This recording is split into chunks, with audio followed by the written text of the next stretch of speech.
focused on, and we feel confident in that. Jordan? Thanks, Sarah. I actually want to ask about UFOs.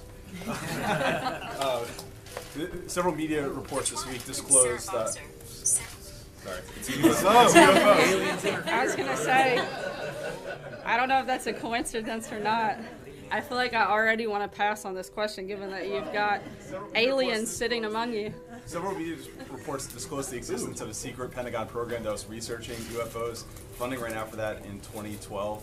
Does the president believe in the existence of UFOs, and would he be interested in restoring funding for that program? Somehow that question hasn't come up in our back and forth over the last couple days, but I will check into that and be happy to circle back. Jennifer? That were turned down, it's our understanding that they had close ties to the White House. So you're going to try to change the vetting process, and then finally on the one on UFOs. Let me start and do one at a time, because I'm not going to remember all of those questions. If we have to, we'll see if we can get to all of that. Hey, what's up, guys? Tyler here with Secure Team. So the clips that you just saw came from a White House press briefing earlier today, where Sarah Huckabee Sanders, who is the White House press secretary, was asked numerous times from reporters about this recent story, this story that is now blowing up through all of the national media, something that we've been reporting on all month now, which is this recent revelation of the Pentagon's secret UFO hunting program.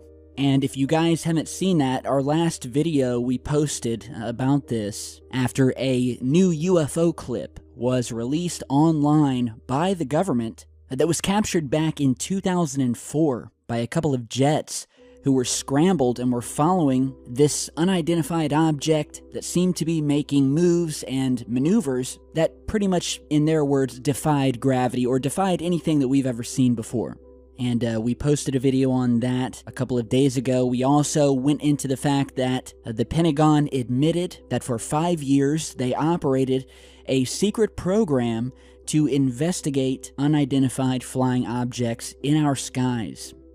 Now, the Pentagon has stated that they closed this program down years ago. However, others who worked inside the Pentagon say that it has continued operating, which is obviously not out of the realm of possibility. How many times in the past have the powers that be claimed that they shut something down and we find out that it ran for years later? For instance, Project MK Ultra, which was the CIA mind control program that went on for years under the noses of the public, and very well may likely be continuing today.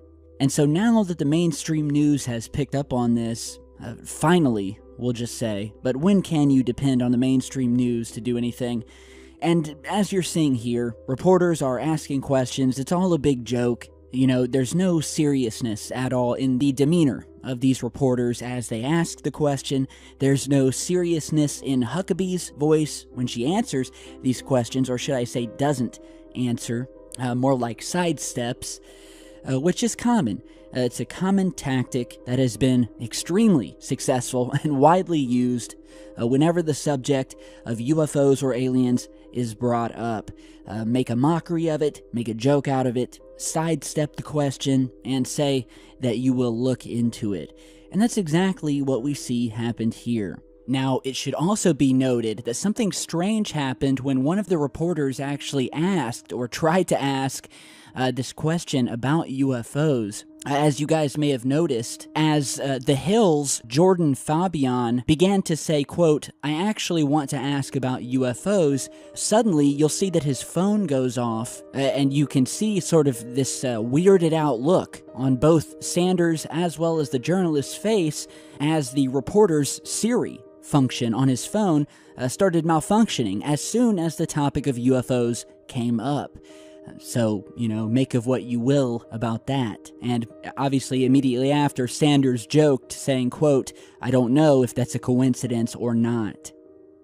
So obviously, this should tell you guys that the media is not serious about this topic. Despite how many articles they publish about this Pentagon stuff, this should show all of you that if you're looking to leave it up to the mainstream media to marshal in disclosure, well, you're going to be in for a long wait.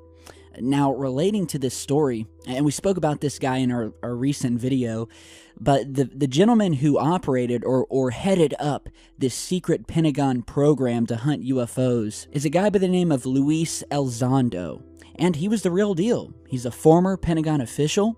He led the AATIP program, or in other words, the DoD's Advanced Aerospace Threat Identification Program. And he resigned not that long ago, citing infighting within the program, as well as funding issues. And he has recently come out and stated that, quote, "My personal belief is that there is very compelling evidence that we may not be alone." And he said this in an interview on CNN's Eric Burnett Out Front. These aircraft, we'll call them aircraft, are displaying characteristics that are not currently within the U.S. inventory, nor in any foreign inventory that we are aware of. I can't speak on behalf of the government. Obviously, I'm not in the U.S. government anymore. My personal belief is that there is very compelling evidence that we may not be alone. Alonso resigned from the Department of Defense in October in protest over what he called excessive secrecy surrounding the program and internal opposition to it after funding for the effort ended in 2012. He said Monday that he could not speak on behalf of the government, but he strongly implied that there was evidence that stopped him from ruling out the possibility that alien aircraft visited the Earth. The former Pentagon official stated that they had identified countless anomalous aircraft that were, quote, seemingly defying the laws of aerodynamics. Things that don't have any obvious flight surfaces, any obvious forms of propulsion, and maneuvering in ways that include extreme maneuverability beyond, I would submit, the healthy G-forces of a human or anything biological. So, in other words, what he's saying here is that they witnessed and studied and captured aircraft that were doing maneuvers that a human person, or any sort of biological entity for that matter, would not be able to handle.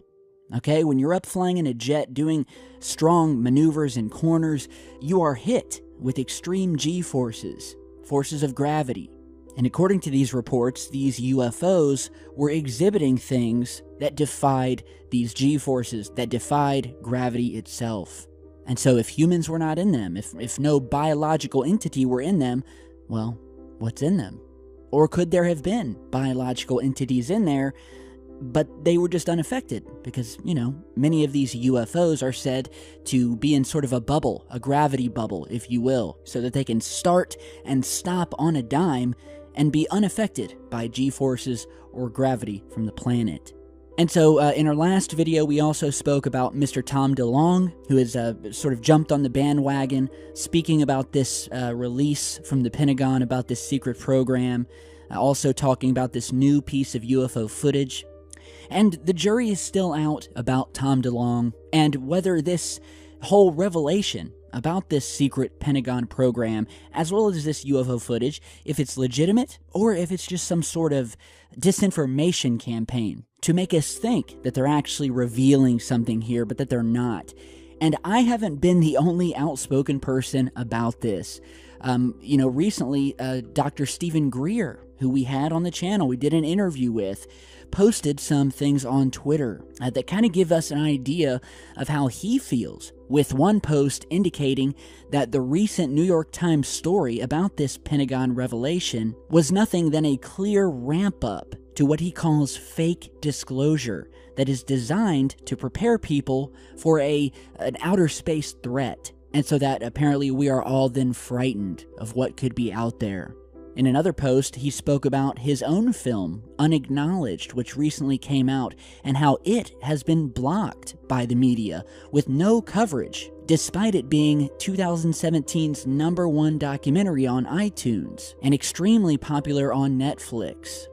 And so obviously, we're kind of getting the idea here that Dr. Greer is not a fan of Mr. DeLonge or what's being said in the mainstream, and that he believes this is a lead-up to some sort of false invasion or space threat. And so I have reached out to Dr. Greer in hopes of getting him back on the channel to do an interview so we can get a more clear take from him on what he feels is going on, his stance on all of this Pentagon stuff, the UFO footage, Mr. DeLong, everything that's going on, and hopefully he will respond soon. I'll have an update to that.